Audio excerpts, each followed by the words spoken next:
My name is Avery Collins. I'm 24 years old, and for most of my adult life, I've believed that peace isn't something you're given by other people. It's something you build quietly, piece by piece, when no one is watching. I live above a small pet care shop on the outskirts of Bakersfield. It's nothing fancy. A narrow staircase, creaky wooden floors, a kitchen barely big enough for one person to turn around in. But it's mine, and more importantly, it's ours. Mine and Milo, my old gray tabby. Milo has been with me since I was 19, since the cramped studio apartment, since the nights I came home exhausted and unsure if I was doing life right. He never judged, never demanded explanations. He just showed up, warm, steady, breathing proof that I wasn't alone. That's why I brought him with me every time I visited my parents' house. To me, he wasn't just a cat, he was family. Thanksgiving 2 years ago started like every other holiday I'd spent pretending things were normal. The house was loud, too loud. Laughter bouncing off walls that still held versions of myself I'd outgrown. My parents moved around the kitchen like actors repeating familiar lines. The smell of roasted turkey filled the air, heavy and nostalgic. My older sister Hannah arrived with her husband and their 6-year-old daughter just before sunset. She was the first grandchild, the miracle baby, the one everyone tiptoed around. All afternoon, she ran through the house in her red dress, singing too loudly, pulling on curtains, grabbing things she wasn't supposed to touch. People laughed it off. They always did. I didn't. In the past, I gently corrected her when she wandered into my old bedroom or grabbed Milo's tail too hard. I never yelled. I never snapped. But I noticed the looks she gave me afterward. Flat, distant, like she was storing something away. That night, after dinner, I stepped into the kitchen to grab water. And when I came back, something felt wrong. The room was too quiet. I heard it before I saw it. Milo's low, panicked sound, sharp and unfamiliar. I looked up. She was standing at the upstairs railing, holding him. His body was stiff in her arms, his legs stretched unnaturally, claws digging into air. For a split second, our eyes met. Then she lifted him and threw him. I don't remember screaming. I don't remember thinking. I remember running. I caught him mid-fall, but the impact sent both of us crashing into the steps. Pain exploded through my shoulder. Milo screamed, a sound I still hear in my sleep. The house erupted around us, but in that moment, everything else disappeared. I was on the floor, holding him, feeling his heart hammer against my chest, his entire body shaking, like he couldn't tell if he was alive or not. When I looked up, she was still standing there, watching. No fear, no remorse. Just empty. And that's when I realized this wasn't an accident. It was a warning. For a few seconds after we hit the steps, the whole house sounded like it was underwater. Voices blurred together. Chairs scraped the floor. Someone dropped a fork. My mother's scream cracked through it all, like glass. High, panicked, then suddenly gone, swallowed by the weight of what everyone was seeing. But I couldn't look at anyone yet. I kept my arms wrapped around Milo, my palm pressed to his ribs, counting his breaths like they were the only numbers that mattered. His body trembled so hard it made my own teeth chatter. His fur felt damp, not from water, but from fear, hot, frantic sweat against my skin. Avery, oh my God, Avery, my mom said, rushing toward me. My dad hovered behind her, frozen at the base of the staircase, as if his feet had forgotten how to move. I didn't answer. I lifted Milo slightly, trying to check him without letting go. His paws flexed, claws catching my sleeve. His eyes were wide, black pools of pure panic. Above us, my niece began to come down the stairs. Not running, not crying. Just walking, step by step, like she was returning from the bathroom. That calmness, after what she'd done, made something in me go cold. Not anger yet, something sharper. Something that felt like a door closing inside my chest. I looked up at her as she reached the bottom. My voice came out raw, louder than I meant it to. What did you do? She blinked once. Then she said, in the same flat tone you'd use to describe cereal or cartoons, he didn't eat the kibble, and he tried to scratch me. So I punished him. The words didn't register at first. My brain refused to accept that a 6-year-old could say punished him like that, like Milo was a toy that malfunctioned. I stared at her. My hands tightened around Milo before I could stop them. Who taught you that? I asked. The question came out low, not screamed. It was worse than screaming. It was the kind of voice you use when you're afraid of what the answer will be. My niece didn't hesitate. Mom says if you don't fight back, people will bully you your whole life. I turned my head slowly toward Hannah. She was standing near the couch, her face flushed, her hands twisting together in front of her stomach. She didn't rush to me, didn't check Milo, didn't even look embarrassed. She just looked irritated, like I'd ruined the mood. Her husband stood behind her, arms crossed, jaw tight, already preparing his defense before anyone even accused him of anything. And my mother, my own mother, walked up beside me and crouched down, voice suddenly gentler. "Is Milo hurt?" she asked, like she was asking if the gravy was cold. I couldn't believe it. I lifted Milo so she could see him properly, his body still shaking, his breath too fast, his pupils blown wide. She leaned in, checked him for a half second, then exhaled like she'd passed some kind of test. "He's fine," she said. "That's all that matters." I felt something split in me at those words, because she wasn't wrong that Milo seemed alive. But what she meant was, don't make this bigger. Don't look at the child. Don't look at the parenting. Don't look at the rot under the shiny family photo. Just move on. I stood up shakily, my shoulders screaming when I shifted Milo's weight. Pain shot down my arm, but I barely felt it. The heat in my chest had grown into something else. I looked around the room. My father's eyes flicked to the floor. My mom avoided mine. Hannah's husband watched me like I was about to become a problem he needed to control. No one was saying the words I needed to hear. No one said, "That was wrong." No one said, "Are you okay?" No one said, "What the hell is happening to that child?" So I said it. "This isn't a joke," I said, voice shaking. "That's a living creature. She threw him from the second floor." Hannah's face hardened instantly. "She's a kid," she snapped. "What is wrong with you? Why are you acting like she committed a crime?" Her husband stepped forward, his voice sharp and loud enough that it made my skin prickle. "She's 6, Avery. 6! You're seriously going to start a war over a cat?" Over a cat. The way he said it made Milo feel smaller in my arms. Like Milo didn't count because he wasn't human. Like Milo didn't matter because he couldn't speak. I swallowed hard. My mother's voice came from behind me, softer, but somehow crueler. "You've always been too sensitive," she said. "Just let it go if no one's hurt." I stared at her. My own mother had just watched her granddaughter throw a cat like trash, and she was telling me to calm down. I looked back at Hannah. "So you're all just going to cover for this?" I asked. She didn't trip, she didn't drop him, she threw him, and she said she punished him. Hannah's eyes burned. "Don't you dare preach at me," she hissed. "You don't have kids. You don't know what it's like." I could have argued. I could have reminded her that I didn't need children to recognize cruelty. But I was starting to understand something deeper than the argument. In this family, truth wasn't what mattered. Comfort mattered. Reputation mattered. Keeping the peace mattered. And anything that threatened that, anything, got treated like the real danger. Something in me quieted. It wasn't surrender. It was clarity. I adjusted Milo in my arms, feeling his small body finally stop jerking as violently, like he could sense the decision forming in me. I looked at each face in the room, my mother's anxious avoidance, my father's tight jaw, Hannah's defensive fury, her husband's contempt. Then I said it. "I'm reporting this," I told them.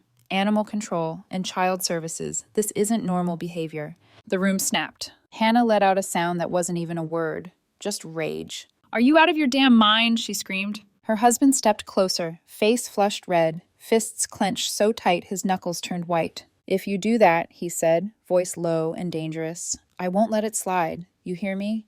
Emily is the most important thing in my life." My mother gasped, like I had slapped someone. My father finally lifted his head. But before he could speak, my mother turned on me, eyes bright with anger. "You're tearing this family apart," she said, voice shaking, "over an animal." I stared at her. My throat burned, but my voice came out steady. "No," I said, "the silence is tearing this family apart." And then, right as the words landed, something crashed behind us. Glass. Shattering across tile. Everyone turned at once. And as I spun around, still clutching Milo, my heart clenched.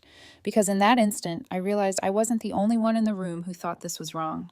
The sound of glass shattering echoed longer than it should have. It wasn't loud anymore, just sharp fragments settling, ticking softly against the tile like the last seconds of something breaking beyond repair. Everyone stood frozen. Near the display cabinet, shards lay scattered across the floor, catching the light from the chandelier. At my father's feet, the base of a fallen trophy lay cracked in half. I recognized it immediately. An old award, polished gold lettering, once proudly displayed. President's Volunteer Service Award. Hannah Collins, age 17. No one moved. Then Hannah spun toward him, her voice shrill, panic slicing through the stunned silence. "What the hell are you doing, Dad?" My father didn't answer right away. He stood there with his arms hanging at his sides, shoulders squared but heavy, like the weight of the room had finally settled on him all at once. His face looked older than I remembered. His eyes were bloodshot, not angry, not wild, but deeply tired. "You think you still deserve that?" he asked. The question wasn't loud. It didn't need to be. Hannah's mouth opened, then closed. Her confidence faltered for the first time that night. "I didn't do anything wrong," she shot back, voice shaking. "I'm protecting my daughter." That's when my father turned fully toward her, and something in his expression made my stomach drop. "Wrong?" he said quietly. "You don't think you're wrong?" He took a breath, slow and deliberate, like he was bracing himself before stepping off a cliff. 10 years ago," he continued, "I found your abortion papers hidden in your desk drawer." The air vanished. It didn't feel like silence, it felt like suffocation. Hannah froze. Her face drained of color so fast it was frightening.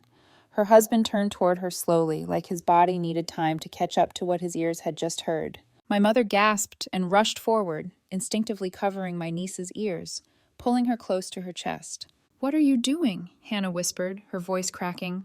"You don't get to say that, not now." "I stayed quiet," my father said, his voice heavier now, layered with regret. "I told myself you'd grow up, that you'd learn, that protecting your reputation was the same as protecting you." He shook his head once. "But you didn't change," he said. "You just passed your fear and cruelty down to your child." Hannah's husband looked like he'd been punched in the chest. He took a step back, hand bracing against the wall, eyes unfocused. The woman he'd married, the strong, righteous mother he believed in, was suddenly someone else entirely. "I didn't know," he said, barely audible. Hannah collapsed onto the edge of a chair, her hands covering her face as sobs tore out of her, sharp and broken. "You had no right," she cried. "No right to bring that up." "Yes, I did," my father replied, "because I'm the one who stayed silent for 10 years to keep this family looking intact." I stood there unmoving. In my arms, Milo had finally stopped shaking. His body was warm and steady against my chest, his breathing slow, like he was anchoring me to the floor while everything else cracked open. The room was unraveling. My mother stood rigid, one arm wrapped tightly around my niece, her face wet with tears she didn't wipe away. She looked at Hannah like she was seeing her daughter for the first time, and didn't know what to do with what she saw. Hannah suddenly looked up at her. "Why aren't you saying anything?" she sobbed. "Why aren't you taking my side?" My mother didn't answer. She couldn't. Her silence wasn't agreement, it was exhaustion. Hannah's husband finally found his voice again, though it trembled when he spoke. "How long?" he asked. "How long have you been hiding things from me?" Hannah didn't respond. She just folded inward, shoulders shaking, like a structure that could no longer hold its own weight. My father exhaled slowly. "A family built on secrets," he said, more to himself than anyone else, "isn't a family, it's a performance." Then a small voice cut through the wreckage. "If Mommy did something wrong," my niece asked softly, her head still pressed against my mother's arm, "does she get punished like the cat?" No one answered, because there was no safe answer left. My father knelt down in front of her. His movements were careful now, deliberate. "Do you know that hurting others is wrong?" he asked gently. She looked at him with clear, steady eyes. "If they hurt you first," she said, "then it's not wrong." My father's hand tightened into a fist. "Who told you that?" he asked. "My mom," she replied calmly.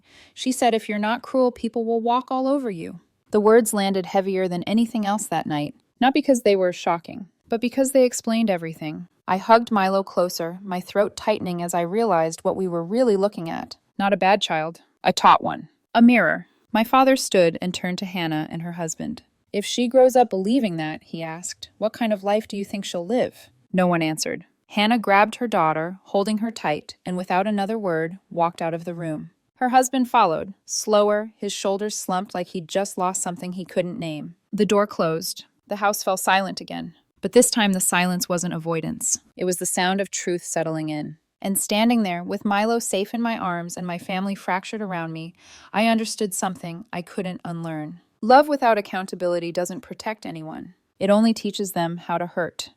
After Hannah's family left, the house felt hollow, like all the warmth had been pulled out through the door with them. Plates of half-eaten food sat untouched on the table. Wine glasses stood where laughter had been minutes earlier. Shards of the broken trophy still glinted on the floor, no one willing to bend down and collect them yet. I wrapped Milo in an old knitted blanket from the hall closet.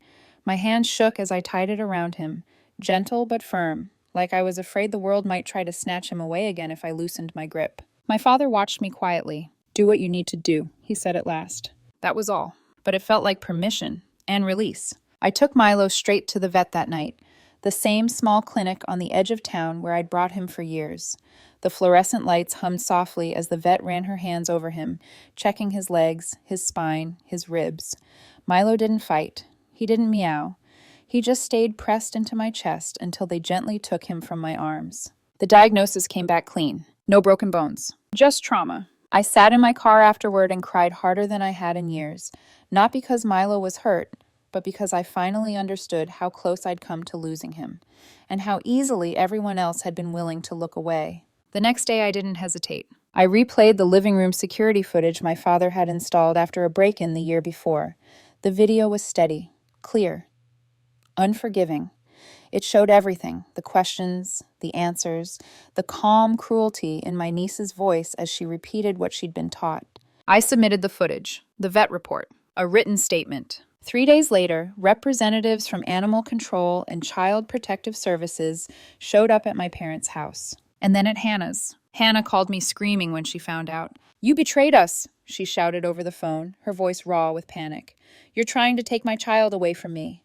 "I'm trying to protect her," I said quietly. She hung up on me. The evaluations happened quickly. Too quickly for anyone to pretend this wasn't serious. An independent child psychologist met with my niece 3 times. Alone. No parents, no comforting lies. Just questions, observation, and silence where needed. The report arrived a week later. It said the words no one wanted to read. Uncontrolled retaliatory behavior. Difficulty linking actions to consequences. High risk of escalation without intervention. The recommendation was clear. A structured behavioral therapy program. 3 to 6 months. Supervised. Mandatory. Hannah refused. She cried. She yelled. She accused everyone of conspiring against her. But the decision stood. The day they took my niece to the facility, I went with my father. He was the one who signed the intervention request. His name trembled slightly as he wrote it, but he didn't stop. My niece screamed as they led her to the car. "I didn't do anything wrong," she cried. "You all hate me." Her words echoed through the hallway, cutting deeper than any accusation Hannah had thrown at me. I stood still, holding the file to my chest, feeling like the worst person in the world and the only one left doing the right thing at the same time. As the car pulled away, I saw Hannah's husband standing near the gate. He was crying. Not loudly, not dramatically, just one tear sliding down his face as if something inside him had finally broken free. My father watched the vehicle disappear. He didn't say a word, but I saw it in his eyes. He was grieving the family he thought he'd raised and hoping, quietly, that this pain might still mean something. The weeks after the intervention passed in a strange, hollow quiet. No one talked about Hannah. No one mentioned my niece. It was like the family had agreed, without ever saying it, that silence was easier than choosing a side. I went back to my apartment above the shop. Back to early mornings and the familiar rhythm of caring for animals who didn't lie about their feelings. Milo slept more than he used to. He startled at sudden noises. Sometimes when I reached down too fast, he flinched. So did I. Then, one afternoon, the doorbell rang at my parents' house while I was visiting. Urgent repeated. My mother barely had time to open the door before Hannah stormed in. Her eyes were wild. Her hair was pulled back like she'd done it in a hurry. She didn't greet anyone. She went straight for me. "You destroyed this family," she shouted. "You and him." She pointed at our father. "He's divorcing me," she sobbed. "Because of you. Because you couldn't let it go. My daughter is locked away somewhere strange, with no one who loves her." My mother rushed forward, grabbing her shoulders. "Stop," she pleaded. "That's enough." Hannah shoved her hands away. "If you hadn't brought up the past," Hannah screamed at our father, "and if Avery hadn't blown everything up over a damn cat, none of this would have happened." Something in me burned, but before I could speak, my father stepped forward. He raised his hand and slapped her. The sound cracked through the room, sharp and final. Hannah staggered back, more shocked than hurt, her eyes filled with disbelief. My father looked at her the way I'd never seen him look at anyone before. "This is the first time in your life," he said slowly, "that someone didn't clean up after your mistakes." He pointed toward the door. "Get out." The room held its breath. "If you say one more word to disgrace this family today," he continued, voice steady but exhausted, "you are no longer part of it." No one argued. No one moved to defend her. Hannah stared at us, searching for rescue that didn't come. Then she left. 2 years have passed since that day. My niece came home after therapy. Hannah and her husband didn't survive it. He left quietly after the divorce. No speeches, no closure, just absence. Hannah moved into a small apartment near my parents' house, close enough to be reminded. far enough to feel the distance. My niece is 8 now. She's different, quieter, thoughtful. She hesitates before she acts. Sometimes she asks questions that sound too old for her age, but they're the kind of questions that show growth. One afternoon, 6 months after she returned, my father handed me a small envelope. Inside was a packet of cat treats and a letter written in careful, uneven handwriting. I'm sorry I hurt Milo. I saved my money to buy him a gift. If he lets me, I want to say sorry to him. I read it over and over, not because it fixed anything, but because it meant something had taken root where cruelty once lived. Milo is older now, slower. He spends his afternoons in the sun, eyes half closed, breathing steady. My parents don't talk about the past much anymore, but when they look at my niece, there's something different in their eyes. Hope. As for me, I opened my shop with the savings I built over years of quiet work. It's a place for animals who've been abandoned, misunderstood, or hurt by people who didn't know how to love them right. People ask me sometimes if I regret what I did, if it was worth it. I think about that night, about silence, about how easy it is to let harm slide when it's inconvenient to confront. And I know my answer. Some things break families, but some truths save lives.